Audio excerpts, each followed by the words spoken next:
আসসালামু আলাইকুম। মৃদুস পিজন থেকে আমি মৃদুর আপনাদের সামনে উপস্থিত হয়ে গেছি আজকে। তো একটু হেলান দেয়া নিলাম, পার অবস্থা ভালো না, দাঁড়াইতে পারি না বেশিক্ষণ, তাই একটু মানে এই সাইডে নিছি, নিয়ে তো লোফটের সামনে নিতাম। তো আসলে আজকের বিষয়টা হলো, বর্তমানে যে ওয়েদারটা চলতেছে আপনারা জানেন, খুবই খারাপ একটা পরিস্থিতির মধ্যে দিয়ে যাচ্ছে ওয়েদার। এটা আসলে আমাদের জন্য ভালো লক্ষণ নয়। এই সমস্ত ওয়েদারের পর আসলে বেশিরভাগ সময় দেখা যায় লফটে ঠান্ডা লাগার সম্ভাবনা অনেক বেশি থাকে। তো ঠান্ডা না লাগার জন্য কি করতে হয় এগুলো আপনাদেরকে আর নতুন করে শেখানোর কিছুই নাই, সবই আপনারা জানেন। ঠান্ডা না লাগার জন্য কি করতে হয়, কিভাবে রাখতে হয়, ওইসব দিকগুলো আপনারা বিশেষ করে লক্ষ্য রাখবেন। আর ঠান্ডা যদি লেগেই যায় একান্ত, নর্মালি প্রথমে ট্রাই করবেন হার্বাল টারবাল বা নর্মাল যেগুলো আছে প্রিভেনশনাল মেডিসিন, সেগুলো ইউজ করার। প্রথমে যদি আপনি হাই ডোজ দিয়ে দেন তাহলে সেটা আপনার মল্টিং এ এফেক্ট করতে পারে। তাই জাস্ট যদি চোখে পানি আসে নর্মাল ড্রপ দিবেন। এপেনিকল ড্রপ আগেও দেখাইছি, আগেও ভিডিওতে বলছি, আপনারা শুনছেন কিনা জানি না। বারবার আপনারা আমার একটাই প্রশ্ন করেন, ভাই কোথায় পাবো? আরে ভাই পুরো ভিডিওটা দেখেন তো, তারপরে তো আপনি বলেন। এটা মানুষের ওষুধ, মানুষের ওষুধের দোকানে পাবেন এপেনিকল, ফেনিকল। চোখে এক ফোঁটা সকাল বিকাল দুই বেলা 2 ফোঁটা দিয়ে দিলে 2 দিন দিলে চোখের পানি চলে যাবে। আর যদি ভিতরে রেসপিরেটরি প্রবলেম থাকে তাহলে হয়তো বা নর্মাল আপনি অর্নি স্পেশাল দিতে পারেন বা বেলগা টাই দিতে পারেন। বেলগা টাই পর্যন্ত না যাওয়াটাই আমি মনে করি বেটার, কারণ বেলগা টাইয়ের সাইড এফেক্ট আছে, নাই যে তা না আছে।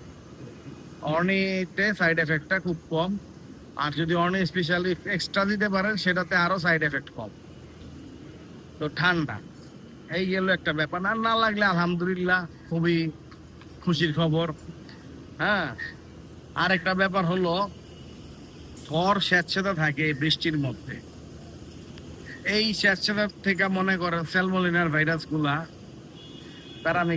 প্যারামিক্সও বলেন, স্যালমোনেলা বলেন, এই সমস্ত ভাইরাস গুলা আবার নতুন করে অ্যাক্টিভ হওয়ার ট্রাই করে। তো এর জন্য স্যাঁতসেঁতে থাকলে আপনারা কি করবেন? এখন তো কিছু করার নাই, বৃষ্টির দিন স্যাঁতসেঁতে থাকবেই। তো পানিতে 2-3টা জিনিস দিবেন সপ্তাহে, তাহলে আপনার কবুতরগুলা অন্তত ভালো থাকবে। 2-3টা জিনিসের মধ্যে আপনাদেরকে আমি বলে দেই। 1 নম্বর টক্সিন বাইন্ডার, 2 নম্বর ভিনেগার, 3 নম্বর লিভার টনিক, আর 4 নম্বর জানি কি হিসাব করলাম মিনাত ভুলে গেলাম, জিঙ্ক। জিঙ্ক। জিঙ্ক জিঙ্কটা ধরেন সকালের পানিতে সপ্তাহে 2 দিন দিতে পারেন। আর যে 3টা বললাম এই 3টা সপ্তাহে 3 দিন, একদিন পর একদিন গ্যাপ দিয়া বিকালে দিতে পারেন লিভার টনিক,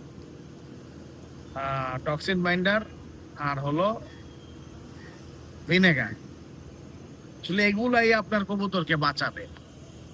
অনেক ফ্যান্সিয়ার বাইরের দেশের মনে করে যে সপ্তাহে 3 থেকে 5 দিন ভিনেগার দিলে কবুতর ভালো থাকে অফ সিজনে। কিন্তু ভিনেগার দেওয়াটাই বড় বিষয় না। যাদের ব্রিডিং এখনো আছে, আপনারা যদি ব্রিডিং এ ভিনেগার দেন এতে হিতের বিপরীত যেতে পারে, এতে ভিনেগার ব্যবসা নষ্ট হবে। আমি ওই কথা যাইতে চাই না। তো ভিনেগার দেওয়ারও কিছু নিয়ম আছে, এগুলো আসলে কথা আলোচনা করার মতো না। কারণ আপন লোক, কাছের লোক, ভাই ব্রাদার ভিনেগারের বিজনেস করে। তো ভিনেগার আপনাদের মতো আপনারা যেভাবে খাওয়াইতেছেন খাওয়ান, সমস্যা নাই। আর কারো যদি ব্যক্তিগতভাবে আমার কাছ থেকে জানা লাগে, ফোন দিবেন, 2 মিনিটে শেষ করে দিব, মেসেজ দিবেন না কেউ। এগুলো একটু বাইসে চলতে হবে। আর নর্মালি কবুতরগুলোকে পরিষ্কার রাখা সবচেয়ে বড় জিনিস। পা নোংরা হয়ে থাকে এই সময়, পায়ে কাদা টাদা মাটিতে জায়গা থাকে। যদি দেখেন কোনো কবুতরের পা নোংরা হয়ে রয়েছে, পাটা পরিষ্কার করে দিবেন।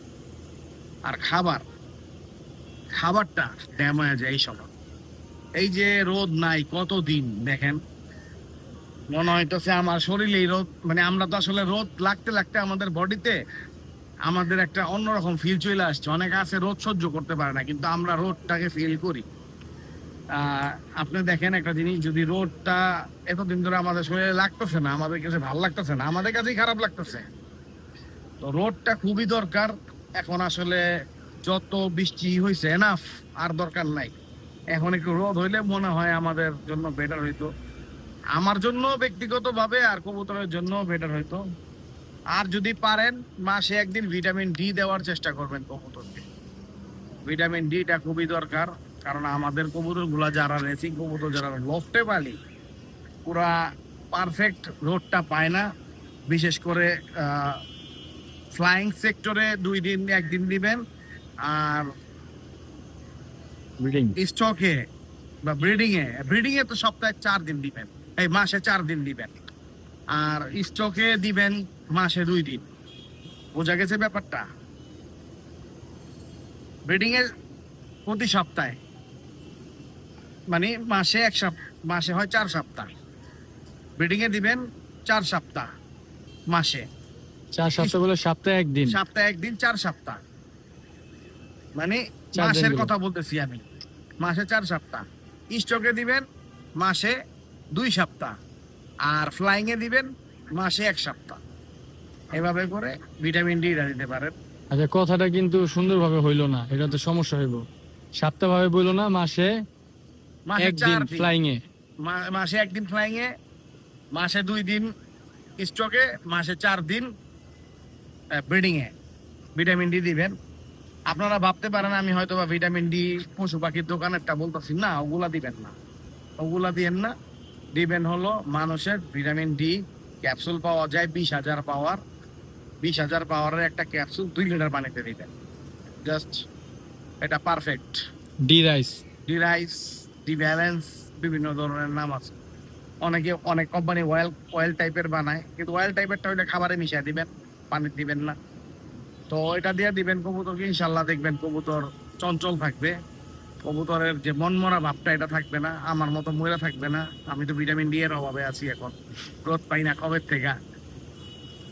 তো এটাই আর কি, আসলে এগুলা কন্টিনিউ করবেন এই সময়টা। সত্যি কথা বলতে কন্টেন্ট পাচ্ছিলাম না, তাই বিনাজাত আমি বসে এখন চিন্তা করলাম কি কন্টেন্টটা দেওয়া যায়। এখন তার প্যারা স্টপের কন্টেন্ট আমি শেষ করে দিচ্ছি এইবারের মতো। তো এই চিন্তা করলাম এই কন্টেন্টটা বানাই আজকে। ভালো লাগলে লাইক দিবেন, শেয়ার করবেন। এই তো, ধন্যবাদ সবাইকে।